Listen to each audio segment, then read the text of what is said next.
சாமிகள் இருந்தாலும் அம்மா உன்னை போலாகிடுமா?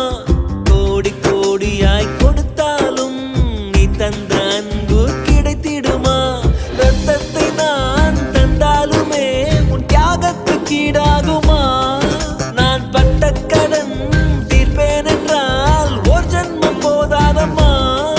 நடமாடும் கோயில் நீதானே. 100 சாமிகள்